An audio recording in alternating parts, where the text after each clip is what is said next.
Welcome to Krishna physics classes Bhagalpur. आज का topic है एम्पियर्स सर्किटल लॉ। इसको हिंदी में यदि हम बोले तो इसको कहते हैं एम्पियर का परिपथ नियम। तो एम्पियर का परिपथ नियम क्या है, ये 2 नंबर में पूछा भी जाता है। तो कहने का मतलब ये हुआ कि ये इम्पोर्टेंट टॉपिक है। तो आइए चलिए सबसे पहले इस चीज को हम समझते हैं कि एम्पियर का सर्किटल लॉ क्या है। तो मान लीजिए यह एक वायर है। अब इस वायर के अंदर एक सर्कुलर रिंग को डाल दिए, इस तरह से डाला हुआ है।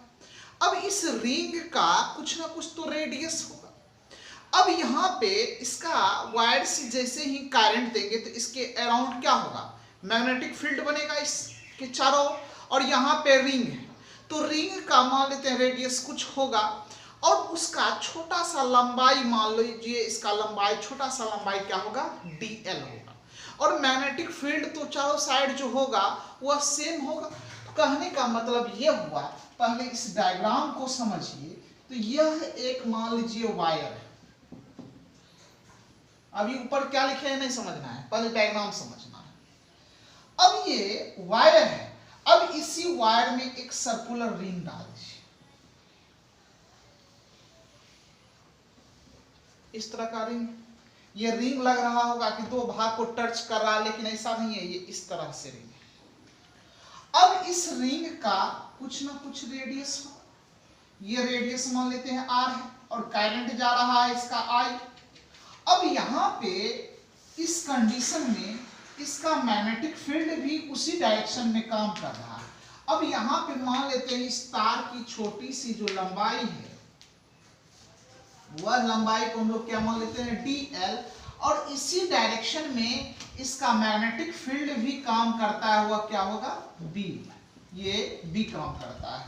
तो कहता है कि इसी कंडीशन में क्या कहते हैं, एम्पियर साहब क्या कहते हैं कि किसी बंद रास्ते में, तो देखिए ये एक क्लोज लूप हो गया, इस तरह से बंद है तो क्लोज लूप हो गया।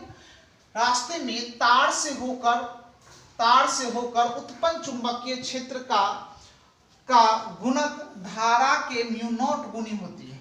तो ये म्यू नॉट जो यूज होता है, तो इसको तो तार को कहीं ना कहीं तो रखिएगा, उसके लिए यूज होता है म्यू नॉट। तो यहाँ पे योग जो होता है इंटीग्रल मल्टीपल, तो इसके योग के लिए हम लोग यूज करते हैं इंटीग्रेशन का, और गुणक के लिए गुना। तो यहाँ पे मैग्नेटिक फील्ड और तार की छोटी सी लंबाई, ध्यान दीजिएगा, मैग्नेटिक फील्ड और तार की छोटी सी लंबाई का गुणनफल का योग, इसको इस तरह भी लिख सकते थे। इसका डेफिनेशन एक और तरीका से भी लिखा जा सकता था कि चुंबकीय क्षेत्र और तार की छोटी सी लंबाई का गुणनफल का योग जो होता है म्यू नॉट और धारा के गुणनफल के क्या हो जाता है, बराबर होता है।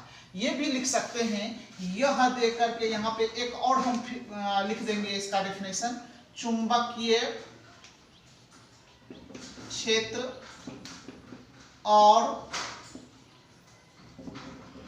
तार की छोटी सी लंबाई के गुणनफल का योग धारा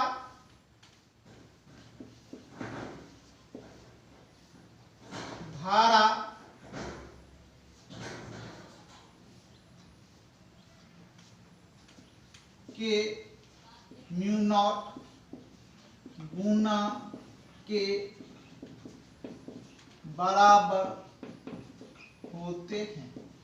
ये भी हो सकता है, मतलब यह देकर के यहाँ पे लिख दिए कि चुंबकीय क्षेत्र और तार की छोटी सी लंबाई, देखिए चुंबकीय क्षेत्र भी हो गया, तार की छोटी सी लंबाई dl और का योग जो है धारा के म्यू नॉट गुना के क्या हो जाता है, बराबर। धारा के म्यू नॉट के गुना के क्या हो जाता है, दोनों का गुना के क्या हो जाता है, बराबर हो जाता है। तो इसका स्टेटमेंट ये भी लिखा जा सकता है। तो दोनों आप लिखिएगा। तो आपका क्या हो गया, यहाँ पे इसके अराउंड जो चुंबकीय क्षेत्र बना वह क्या है, b, और तार की छोटी सी लंबाई यहाँ पे dl। तो DL दोनों का प्रोडक्ट जो होता है म्यू नॉट I के क्या, जो इससे करंट दे रहे हैं I के क्या होता है, बराबर होता है। यही कहते हैं एम्पियर से। इसके अनुसार जब इसको हम लोग प्रूफ करेंगे तो इस फिगर में क्या क्या किए हैं उस चीज को लिखें यहाँ पे। माना कि एक लॉन्ग स्टेट वायर है, मतलब एक लंबा ये क्या है, वायर है, से होकर I धारा प्रवाहित होता है। इससे होकर देखिए I धारा प्रवाहित होता है, जिसके कारण चुंबकीय क्षेत्र का मान क्या है, B है। इसका चुंबकीय क्षेत्र का मान क्या है, B है। कहता है जबकि इस अवस्था में वृत्ताकार लूप की त्रिज्या r है, अतः इस अवस्था में चुंबकीय क्षेत्र और तार की छोटी सी लंबाई dl एक ही दिशा में क्रियाशील है, यह कार्य करता है। देखिए छोटी सी लंबाई तार का dl मान लेते हैं, और यहाँ पे ये भी वेक्टर है तो वेक्टर का साइन लगा देंगे, और यहाँ पे मैग्नेटिक फील्ड B, दोनों जो है एक ही दिशा में कार्य करता है।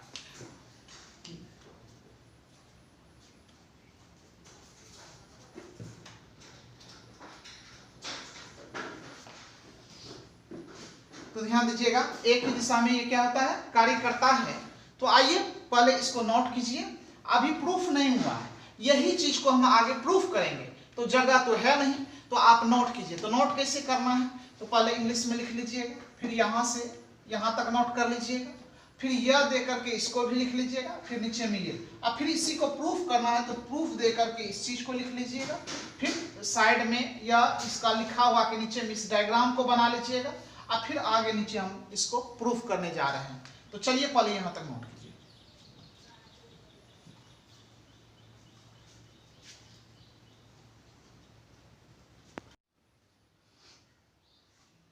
चलिए अब इसको हम प्रूफ करते हैं, ध्यान दीजिएगा। तो यहां पे है sum of integration B dot dl equal to mu naught I proof करना है। तो देखिए कैसे होगा, तो ये डॉट प्रोडक्ट का पालन करता है, तो सम ऑफ इंटीग्रेशन यहाँ पे B डॉट हटाएंगे तो dl क्या हो जाएगा, cos थीटा हो जाएगा। अब देखिए B और dl जो है दोनों एक दूसरे के क्या है, पैरेलल है, समांतर है। तो B डॉट dl जब समांतर है तो थीटा इक्वल टू क्या हो जाएगा, 0 डिग्री, तो cos थीटा इक्वल टू क्या हो जाएगा, cos 0 डिग्री, तो cos थीटा इक्वल टू कितना हो जाएगा, 1। तो 1 हो जाएगा, तब इसको हम लोग क्या लिखेंगे, sum of integration B dot dl equal to mu naught into B dl हो जाएगा। अपर लिमिट, अब इसमें लिमिट लगा दें तो ये पहले मान लेते हैं 0 है, अब लंबाई पूरा हो गया इसका L, तो 0 से लेके L तक हो जाएगा। अब आगे देखिए, अब यहां पे ध्यान दीजिएगा, तो क्या हो जाएगा, B जो होगा, याद कीजिए हम तार के मध्य बिंदु से कुछ दूरी पर हम मैग्नेटिक फील्ड का वैल्यू निकाले थे, वह निकाले थे B बराबर, याद कीजिए, म्यू नॉट बटे 4 पाई इंटू 2I बटे A लिखे थे, चूंकि रेडियस A था तो A निकाले थे ये वाला। अब यहां पे देखिए, तो यहां पे इसी को हम लोग क्लियर करेंगे, तो ध्यान दीजिएगा, तो यहां पे लिखेंगे B म्यू नॉट बटे 4 पाई इंटू 2I बटे A, ये लिखे थे कि R था, चलिए इसका रेडियस यहाँ पे R है तो R ले लीजिए, R लेके R ले लीजिए। अब यहाँ पे ध्यान दीजिए, सम ऑफ इंटीग्रेशन L और 0।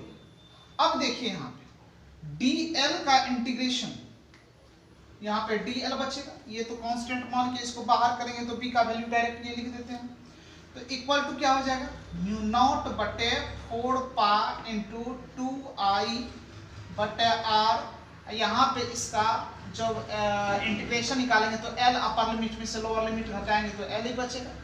अब ये L जो हो गया, ये पूरा इसका वायर का लंबाई हो गया, ये पूरा लंबाई हो गया, तो L जो हो गया इसका परिधि हो गया, तो L बराबर क्या लिखेंगे, 2 पाई R लिखेंगे।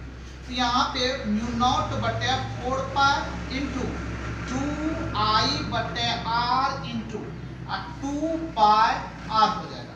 अब देखिए यहाँ से दो, देखिए 2 दूना 4, ये 4 कट जाएगा, पाई से ये पाई कट गया, आर से आर कट गया, तो यहाँ पे क्या बचेगा, sum of integration b dot dl equal to क्या बचेगा, म्यू नॉट बचेगा, इनटू क्या बचेगा, आई बचेगा।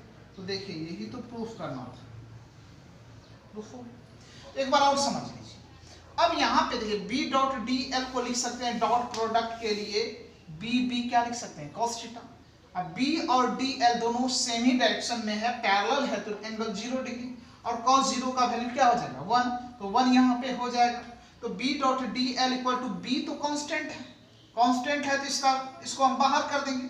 तो b का मान आपको पता है, स्ट्रेट लाइन वाइड के कारण हम पीछे निकाल चुके हैं, म्यू नॉट बटे 4/2 i बटे a लिखे थे, लेकिन यहाँ पे रेडियस r है इसीलिए यहाँ पे r लिख देते हैं, पहले a था इसलिए a लिखते थे, इनटू क्या हो जाएगा dl का आप इंटीग्रेशन निकालिएगा तो यहाँ पे क्या निकल जाएगा l क्या हो जाएगा, इसका पूरा लंबाई, तो 2πr रख दिए, 2 दूना 4, 4 से कट गया, पाई से पाई कट गया, r से r कट गया, तो b dot dl equal to mu naught I, इतना है।